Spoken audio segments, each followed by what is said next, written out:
国电动车的发展大概是全世界第一，而中间的翘楚就是比亚迪。比亚迪一直以自诩说，我现在要变成全世界第一大车厂，而且我要超越谁？我要超越特斯拉。你现在看到的就是比亚迪的车子，它居然不会踢，它居然正跌。但是这样的一个公司，它现在到了巴西被停工了。为什么不停工？你都很难想象。你现在要作为全世界最好的公司、第一的公司，就没有想到你到了巴西竟然虐待人。当我们看到画面，你真的无法想象，是说他们现在在这个巴西的工厂里面，让员工干嘛？这是你的洗嘴盆，居然这么的肮脏。结果你的吃的东西叫你跪在地上吃东西，而且你对吧？就像你画面。好像在吃这个馊水一样，就巴西的官员本来想要帮这个比亚迪来开脱，结果没有想到，他们到了现场才知道，他们的巴西人在的这个比亚迪的工厂里面是受到这样的一个虐待。那只有巴西吗？没有，我们知道中国的公安就一直恶名昭彰，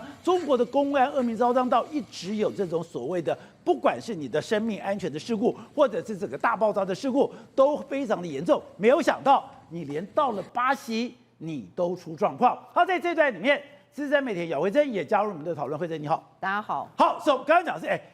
比亚迪，对，号称要全世界第一，你号称说你要赢过特斯拉，就他们到哪里？他们到了巴西去设厂，到巴西设厂就是什么？我要去逃避整个欧洲，逃避美国对我的经济制裁，逃避他们对我的高关税，就没有想到他们现在被巴西停工了。为什么被巴西停工了？你看到。他们这个巴西工人真的是惨不忍睹。宝姐，比亚迪不是号称要超越特斯拉，他去年已经超越特斯拉，他现在是全世界第一大电动车车厂。那你看，刚才我们看到影片，哇，他的车子还可以原地起跳，哇，各式各样，还可以到水里面去，哇，研发各式各样的这个车子，然后都说我们现在的车子呢，可以暴打特斯拉，全世界最好、最高品质，我们要往高大上去发展。就宝姐，而且这是无人车他的车子这个样子，但是他的工厂。是这个样子，你可以看它的工厂非常的糟糕。所以我跟你讲，我在经过这个水池的时候，对，我的轮胎可以这样翘起来，对，然后就直接这样过去了。对，我看到钉子的话，我可以翘起来；我看到这个水池，我看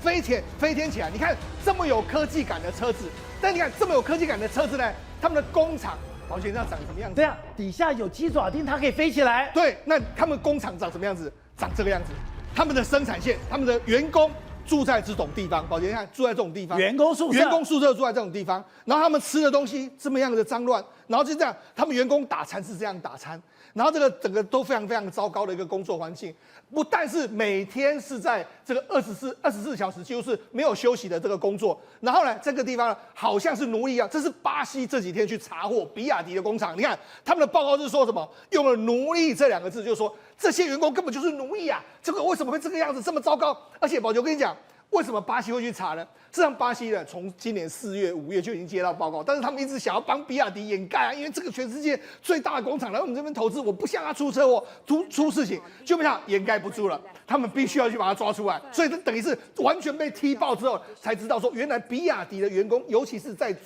巴西的工厂是这么糟糕的工作环境，而且里面的这个内容出来以后才知道。他有600个员工，对，600个劳工里面有8个不分性别的淋浴间，甚至怎么样？每31个劳工只有1个厕所，而且这个厕所是不提供卫生纸的。对，你看他们的洗脸盆是这么糟糕的环境，你看这么糟糕的这个这么糟糕的洗脸盆这么糟。好，那你看每31个劳工只有1个房间，只有1个卫生间，然后一个卫生间呢很少，所以很多劳工呢4点就要开始起床，要排队上厕所，然后5点30分就要开始上工的一个状况。所以你说他5点半上工以后。他就不能上厕所了。对，而且他们的这个宿舍里面来说啊，因为距离我们的工厂很近，所以他们完全在那边工作的时候，都还可以闻到来自来自这个所谓这个厕所的这个臭味。对，那臭味来说，因为你看没有足够的这个橱柜来储存食物，所以没有冷藏条件。那巴西是30度啊，那食物就储藏在淋浴间的旁边，所以卫生环境非常的糟糕。然后另外有一个厨师来有一个厨师，他们不是像我们我们的这个富士康，这是他们的厨房，对，就这么糟糕。厨房房间，就在淋浴间的旁边，就在厕所的旁边，放这么多东西。那放这么多东西来说话，他们要炒这个平底锅，没有冰箱，对，没有冷冻设备，对，没有，就放在外面。然后他们要那平底锅呢，炒完之后就随便洗一洗，就放在地上。那放在地上，完全就是这样覆盖在这样。然后而且宝杰长，他们炒完之后呢，就把菜放到旁边，就这样子放到旁边，那你就继续再吃。他们就这样哇你连个桌子都没有，大家都蹲在地上吃东西。好，那他们喝水怎么喝呢？他们有一个水龙头，那水龙头就直接水，你就直接这样喝。那很多人劳工就说，他们还在，因为没有地方可以洗澡，因为有时候回去了没有地方洗。你看，他就在这个地方，就在那边洗他的脚，就在那边清洗他的这个脚，所以等于是工作环境之恶劣，大家完全无法接受。那这个是什么？他们的房间里面塞这么多人，对他们房间宿舍，我们就讲嘛，他们劳工的宿舍住宿环境就是这么的糟糕，而且没有冷气啊，夏天就住在这个，现在巴西温度是30度，他们就住在外面这样，类似半开放的这个空间，那人挤人的一个情形，就这样这是他们的宿舍。对，你看全世界最大的电动车厂比亚迪，它的公司它的宿舍就长这个样子，在巴西停工了。对，那好，巴西呢救出了，他们说从这个救出了163个这个中国的这个员工，里面还有中国人。对，因为什么？他们对中国人也这个样子。中国人的境遇是最糟糕的一个情形。好，那事实上目前为止，人家就说这为什么会有这些中国人？原来又被另外一家，他们就说被踢爆是另外一家中国的人力中介公司把这些人带到这个地方来工作，你违法中介。违法这样也是人力中介公司，所以你就知道说，事实上这件事情来说，目前为止在巴西完全炸锅了。因为什么？因为巴西有非常多中国投资，为什么中国原本想要压住，就不想要爆出来之后，现在很多南美国家也完全傻眼，因为他们比亚迪就号称要到南美很多地方去投资。所以刚讲我救出600多个人，我不是只有巴西人，中间有163个是中国带过去的。是的，他们的处境基本上也是一模一对，样。好，那我就跟你讲这件事情来说的话，到底为什么会被踢爆？那事实上，根据巴西的这个所谓他们匿名的这个通报系统里面来说的话，今年4月就已经有人跟他讲，因为为什么？因为4月就有一个劳工就说，我这个发生意外，因为我已经连续工作25天没有休息，然后另外一个呢眼睛受伤，然后但是这两个他说我眼睛受伤，但是没有得到合理的这个所谓医疗，所以已经爆出来了，已经有人陆陆续续投诉了，就没想到在今年9月30号，就有人开始收到一个投诉，就是说视频上面是这个比亚迪的一个工头，然后公开暴力打这个员工，然后这个视频被放到这个巴西的这个公共劳动部上面，认为太过暴力，所以呢这件事情就开始被踢爆了。那被踢爆之后，发现巴西还是不想公布哦，他还是不想公布这个工作场合这么糟糕，就在工作这个场合这么糟糕，结果你看中国的大 V 自己又公布出来。这是中国的大 V， 他无言以对，他去看的那个环境，他说不行，我一定要把它公布出来，所以他又公布。你看，巴西一直要压，然后中国的这个网络上的大 V 还把它公布出来，一直到去年12月2号的时候，巴西的州长还去那个地方，还去比亚迪，他说跟人家保证说，我信任比亚迪，我们昨天进行了这个交谈，还很信任哦，就没有保证。那他们这个视频公开出来没多久的时间点，你知道？有一名员工呢，他的手指头在工地上面又被切掉，所以就一直爆发这个事情。对，那巴西最后没办法压住了，所以巴西的政府本来要配合比亚迪，对，没错，要把这个新闻给压掉。是的，就算你拍了这个录影带，我也不要让这个录影带公布。对，可是没有想到。接连的，有人大腿骨折，对，有的人手指被切掉，是的，他完全没有任何公安的概念，对，所以这个事情就爆了。对，而且还有中国的这个博客组，这个他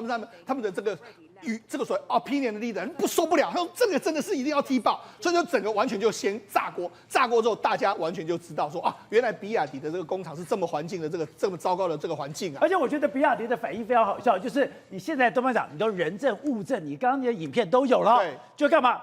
他们就搞了一个什么？血书，对，等于每个人盖血印、盖手指印，是来证明说，我是比亚迪的员工，是我全力支持比亚迪。你都什么时代了？对，没错，因为什么？因为这是另外一个人力中介公司呢带了人，就金匠集团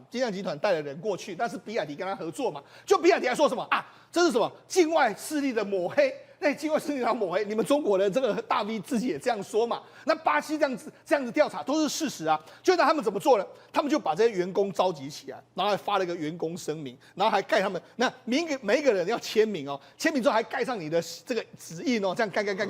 就说你看我们这完全是一场误会啦，然后金匠公司没有扣留我们的这个执照啦，那我们没有受到公司对于人身自由的限制，工资都照样发放，公司也给我们相关的福利保障，那我们很爱公司，很爱这份工作，我们愿意继续留在巴西，所以等于是逼他们讲这样的话，所以等于是说，这些都是误会，这是没有这样的事情，这都是巴西自己抹黑，境外势力抹黑，所以呢，他们现在还要极力否认。问题是，巴西现在已经把他们的这个工厂已经进行一个所谓不能够再继续工作的一个情形了。把它停业了。因为为什么？因为你这个工作条件太差，没办法。好，那我就想，宝杰，那比亚迪的工作环境不是只有在这个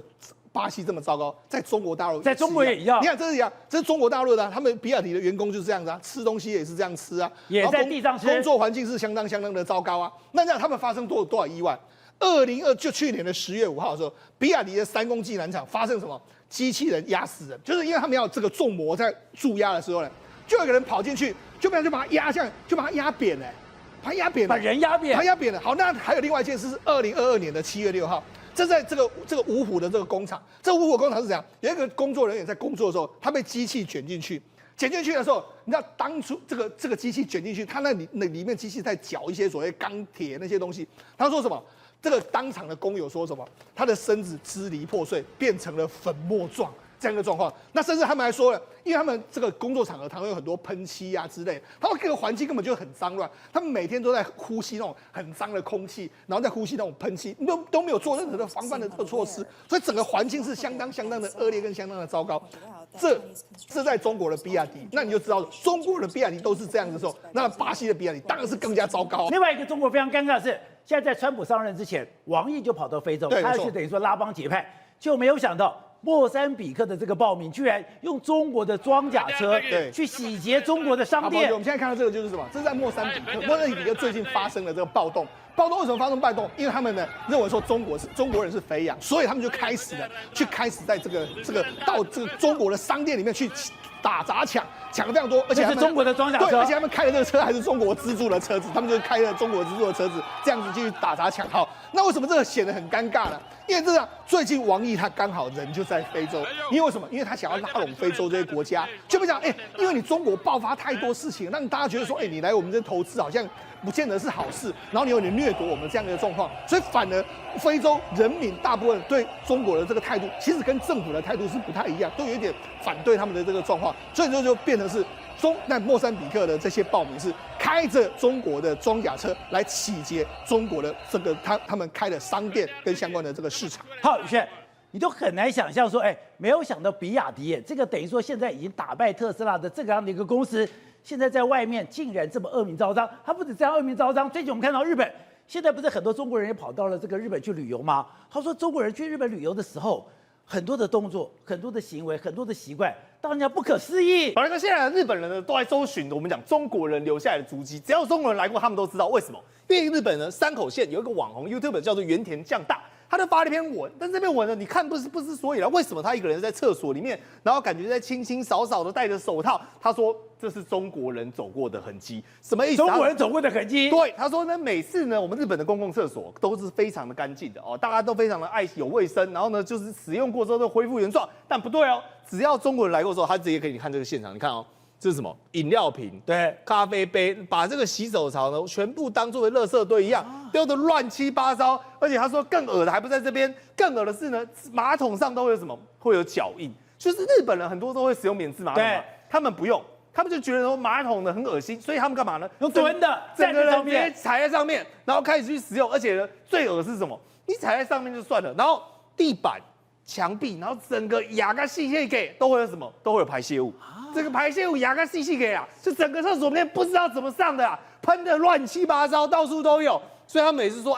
看到这个我真的受不了。每次中国都这样，可以适可而止了嘛，好不好？所以这个原田将大他受不了，说你们都在破坏我们的公共厕所，我现在的马桶上有脚印，是人踩上去的痕迹，地板跟墙壁都是粪便。你适可而止可以吗？宝哥跟我讲，他是一个 YouTuber， 所以他的意思是说，我想到清洁员的心情，他是特别来拍片。就是他来 YouTube， 然后来拍说，让你看看说中国人每次都怎么糟蹋我们的公共厕所。他说想到清洁人的心情，我真没有办法想到这种事实。他说没关系，我现在已经把厕所擦得亮晶晶了，这些弄脏东西的家伙呢，已经脏晦气都被我吸走了。但各位你自己看旁边其实是都有所谓的警示告。对，离谱的不在这边，离谱在什么？连我们讲的有人的地方，因为你说厕所至少人家看不到嘛，不是哦，这是在日本的地铁上，他一样。他也在发文说广为流传，他说什么？我又看到中国人来，怎么又看到中国人？对，然后你看1、2、3这3个是一家人来这边玩的哈，小孩子躺成这样，这倒是没什么问题。但宝杰哥，你有没有仔细看地上这是什么？便当盒吗？便当、食物、饮料。他说每次他们都这样，随手呢走过去，然后就把垃圾呢到处乱丢，爱丢哪里就丢哪里，然后当做自己家里面。结果呢，他如果放在地上，你如果说不特别注意，没有提醒他的话呢，他人走了，他就留在这里，东西就会留在那边，凡走过必留下痕迹，到处都是中国人足迹，所以。他看到之后，他直接说“干杯，西路哟”，他直接很大声的跟他讲说：“拜托一下，请你把你的垃圾直接给带走，因为中国人你留在我心中的印象已经远远比这个垃圾还要来得深刻。”好，所以吴总，刚才讲的，比亚迪现在感觉上是一个高大上，他当时那种郭台铭还跟他吵架，当时巴菲特还投资了比亚迪，他现在还在全球投资，他现在的整个营业额甚至还超过了特斯拉，结果你在巴西搞这种事情。这不搞得恶名昭彰？比亚迪是世界第一大的电动车的制造商，这个已经目前这个位置大概确定了哈。那今天这个我看到这个外媒的报道这新闻的时候，我吓一跳。但我仔细看了一下啊，它是比亚迪在巴西建厂工程。那建厂工程，我过去做过工程嘛，那是临时工地。对，我们建临时工地的时候会有工寮嘛。那工寮有很多措施来讲的话，确实会有不足的地方，比如说水的问题啦，或是说这个空调的问题啦，或者冷气的问题啦，或是厨房的安排等等，这个有可能会有问题。但是在台湾来讲的话，有规定 SOP 啊，台湾不会有这种事情。那这个问题的出在什么地方呢？第一个出在什么？他一定是把巴西这个工程发包给他巴西在地的人嘛。因为巴西是金砖5国之内没有错，但是还是有一些在地的一些的官僚的习惯啊。我觉得是他的发包，他的这些承包商本身根本是乱七八糟的。那比亚迪这表示什么意思？你知道吗？就算是你发包给在地公司去做，你本身也要知道，最后你要负最终责任。对，你搞到这种事情出来以后，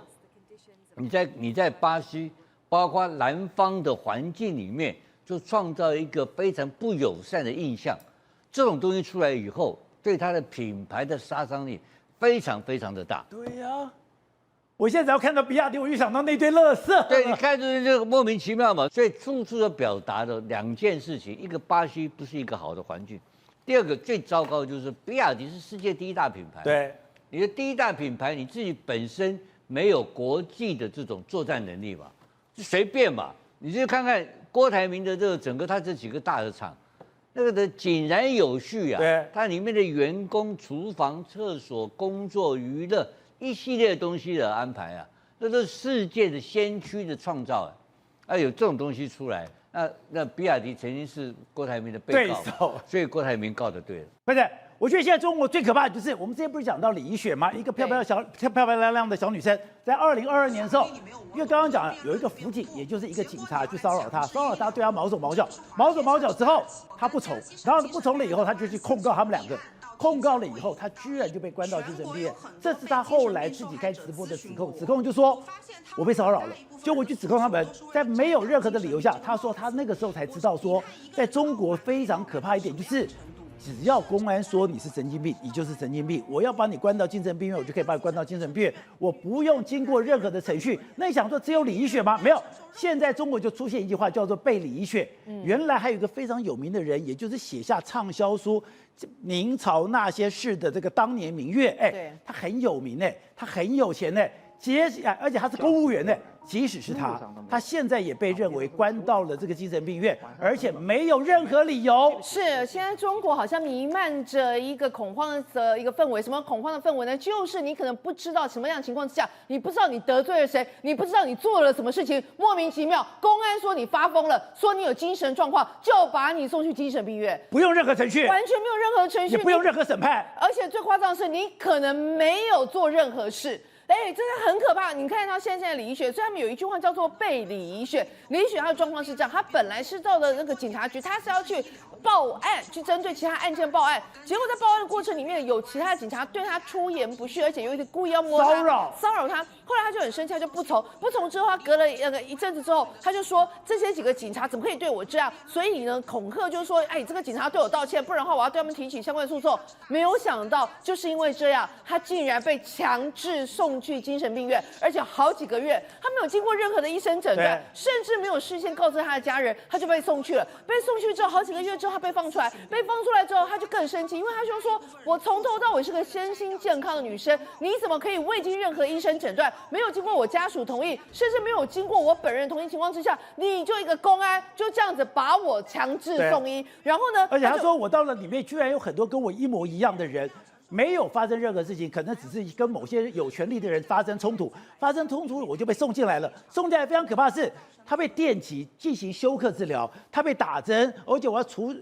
取你的这个身体的这个组织，我要做所谓的研究，甚至有一些针剂，比如说我今天要做一些所谓的针剂的实验。我也拿你来做实验，讲白话就是把你当成白老鼠。我跟你讲，他有一个10宗罪：捆绑、强制关押、私人监狱、人体实验、针口疗法，还有电休克疗法、非法拘禁、非法侵占，然后甚至就是说什么泯灭人性，甚至还有性犯罪。所以他是自己从地狱里面走过一遭之后，他在今年2023、2024年的时候，去年开始就不断的就说，你们这几个警察是你们后来对我猥亵、对我有性骚扰、对我甚至有性侵犯。我出来要控告你们，结果你竟然把我强制送医，然后所以呢，他就展开了1、2年时间跟中国的政府进行这样的对抗。结果因为他就在你看你现在看到画面，就是他自己出来讲，我在那几个月我发生了什么事情。2024年12月17号之后，他人就再也不见，而他留下最后的影片是什么？是他在那边讲说，现在有10几个男人冲进来，而且呢，我不知道他们要对我干嘛。就这样的一个影片之后，他人就不见了。不见了之后，有一段时间，好像就有人在网络上说，哎呀，他是病又犯了，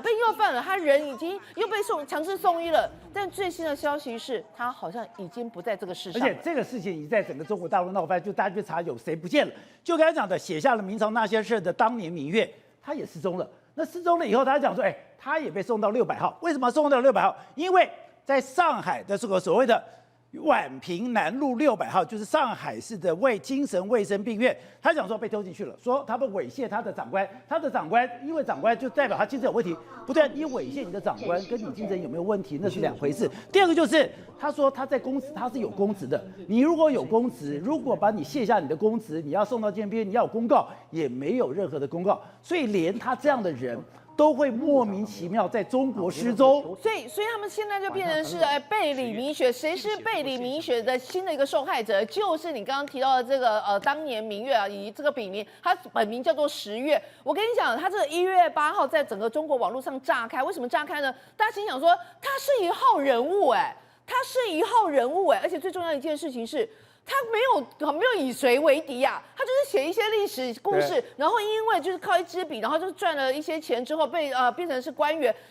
到现在他们安的一个罪名是什么？他性骚扰他的那个上海的这个长官，他直属长官，然后现在大家把名字弄出来，一个是54岁，一个是60岁。虽然大家就心想说，好像会猥亵或者是性骚扰，这年纪这么高了不是很常见，就算不是很常见好了，他真的有做这件事，他是刑事犯罪，那就算不是很常见，也不代表他就是有精神上有状况嘛，所以他们就心想说，这个人不知道为什么事情突然就不见了，只知道他可能被送到了600号。不是，所以原来在中国最可怕的是把你送进去，然后不用任何理由，不用任何的审判，不用任何的就是说不用任何的程序。对，所以现在有人在讲什么呢？就是我们知道，这个10月，也就是当年明月，他最厉害就是以古讽今，所以有人认为是不是他有一些文章，或者是写了一些东西，让现在的当权者认为，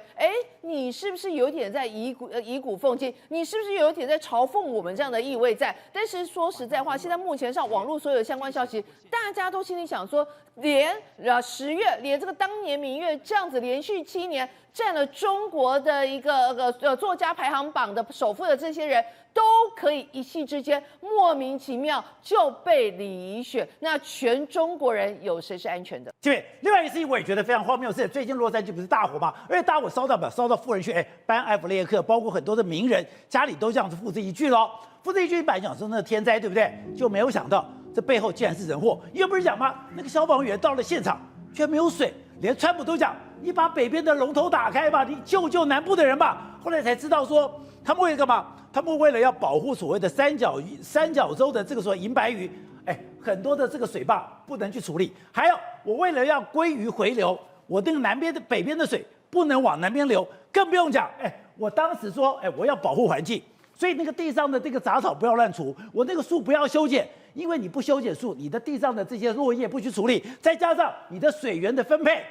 才会搞得现在天翻地覆。没错，加州这一场大火虽然是跟自然有关，但是恐怕人祸是加速它的这个大火的这个原因之一哦。你可以看到，现在消防员跑去那边这个要打火，结果没有想到他没有水啊，没水，水源也不够啊。旁边的奥勒冈州啊，也支援他几十辆消防车，支援他240名消防人员。加州也动员了1400名消防人员，还呼吁那边的这个消防员。纽森州长说，休假的消防员赶快回来上班，帮忙救火嘛。但没有用，你消防员回来没水，逼的这些加州的消防员啊，他们还跑去开车到邻近的州郡啊，去载了水源再跑过去。但你想想看，火势一发不可收拾，等你去把水载来，水车载来之后再打火，火又烧起来，你这样来来回回，消防员累死，火还是灭不掉啊。所以就出现这样的一个窘境。也就是这样讲的，过去的10年，整个加州都是民主党来执政。他就民主党执政的时候，我干嘛？我是缺水，缺水的时候，我为了保护环境，我为了保护这个鲑鱼，我为了保护这个银白鱼，搞了半天，现在没有一个水库是完工的。它不但没有一个水库是完工的，它现在有很多水库因为老旧还处于崩坏的状态。你讲到的就是10年前他们本来要盖一个水库，但是那个水库的水资源的这个法案。在行政部门还有通过他的这个民意部门一直在吵，而且没有过环境评估，也没有过这个环境的这个影响，所以结果10年，从2014年到现在，今年已经第11年了，到现在水库都没盖成，还纸上作业，所以变成他们你看究竟要找水源，没有水源。好，你刚刚讲到说，因为环境严格的法规，因为他们要保护一些这个可能有些品种，比如说三角洲银白云啊，保护他们的环境，所以对于地上的那个杂草还有这个落叶，你不能乱处理，修树你不能乱修。否则啊，之前就有加州的居民修复路，然后被检举罚16万美金呢。他去抗议之后呢，才这个降到这个金额降到几万块美金，几万块美金还是很痛哎。所以谁敢乱修树，谁敢去除那个杂草？所以为什么川普要骂纽森说，你们加州这些地面啊，你对森林要面积清扫一下，整理整理好不好？不能整理，因为加州的环境保护的树法规很严格啊，还有树不能乱碰。这样，然后而且我觉得最后面我是跟他讲，我就一直不解，你加州是一个进步的地方，你这里有矽谷你这个地方就是名人住的地方，你怎么可能说我今天消防栓里面没有半滴水出来？就搞了半天这样说，这种三角洲的银白鱼它在哪里？它在加州的沙加缅度里面的三角洲，这个水刚刚讲的，本来这个水是抽下来可以到南部去的哦，就还是什么？因为了保护这种鱼，所以你这个水不能随便乱抽，不能随便乱抽了以后。那你南部的水呢就没水啦，所以南部的水没了，本来北部还有留下来一些可能过量的雨水跟一些山上留下来的雪水还可以用，但是呢，他说不行，就要把它引到这个太平洋去。你刚刚讲的这个沙洲的沙加缅度，它的这个圣华金是一个圣华金郡哦，它旁边有一个圣华金河三角洲，它是的确面向太平洋流过去，从中部那边往这个西流到太平洋，那这些水呢？它就是为了要保护这个三角洲银的白鱼，避免那些水污染的这些白鱼，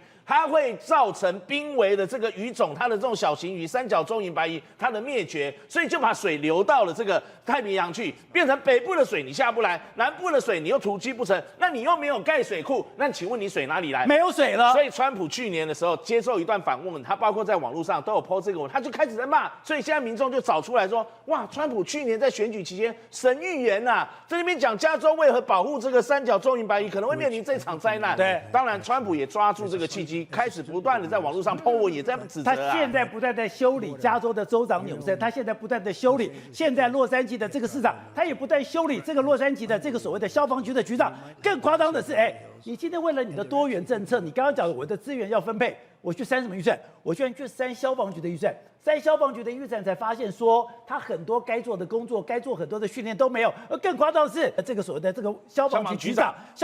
他说，对不起哦，我的工作不是专门，因为我也不太懂，我也不是训练这些消防员，我的工作干嘛？我的工作是确保多元政策的落实。所以为了多元政策、多元共荣啊，这个新闻主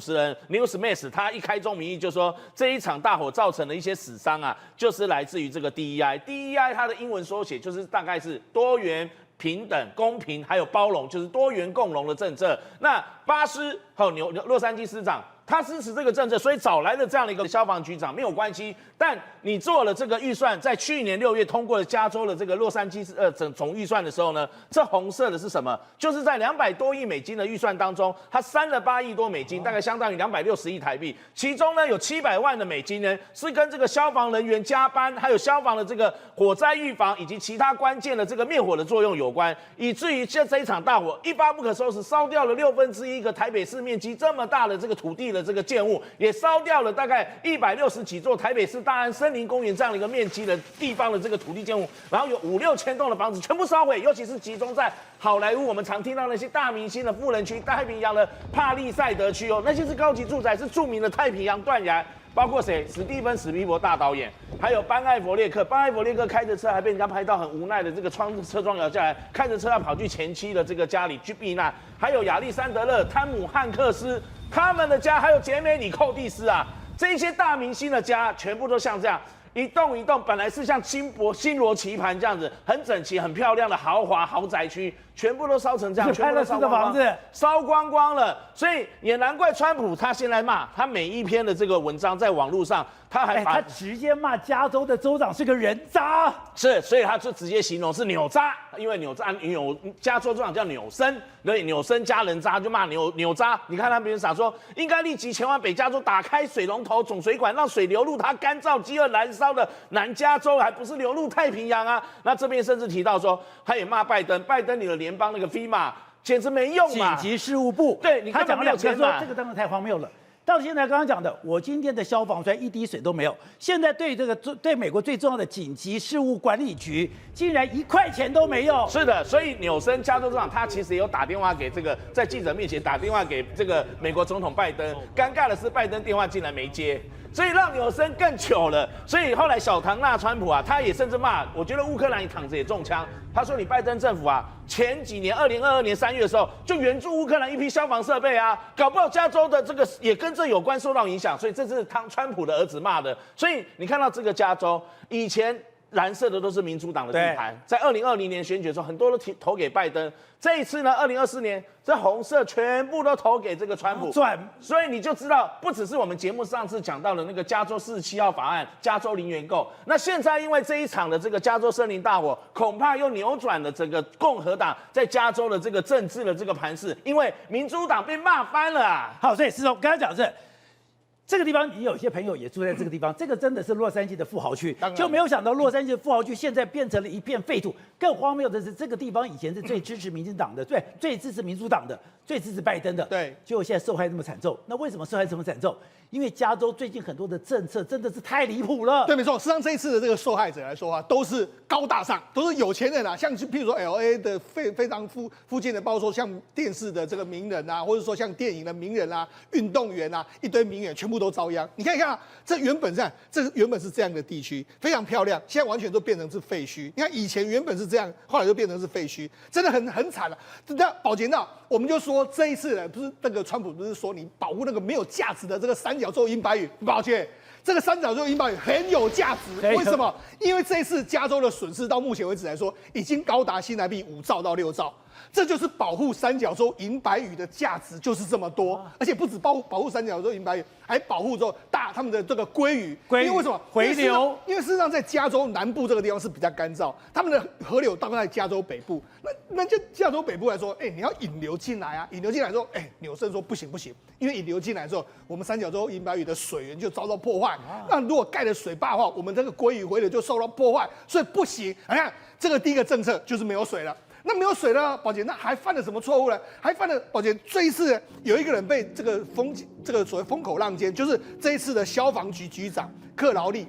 呢，他现在大家都在骂他。为什么大家都在骂他？他现在觉得很无辜啊！他说：“我不是因为这个专业被人家弄上来的啊，他不是消防专业，我是他说我的职责弄上来，是因为我要负责让整个我们消防局里，因为我们知道消防队员过去可能都有一些所谓性别歧视、种族歧视，我是要来解决这些问题的。”他说：“我为什么能够上来呢？因为前一任做得不好。”前任做不好，所以我才换我上来啊。对，所以我不是要做这个，所以我不是来消防救火的，对，我是搞这个性别平等的，我是要这样做啦。所以我不是我要搞多元价值的。对，所以他说我也不知道为什么这样啊。然后你看荒谬在什么地方？宝杰大，他们砍了消防局的预算，对不对？那消防局的预算现在被挪到做什么？你知道 ？DMI， 他们成立一个 DMI 局。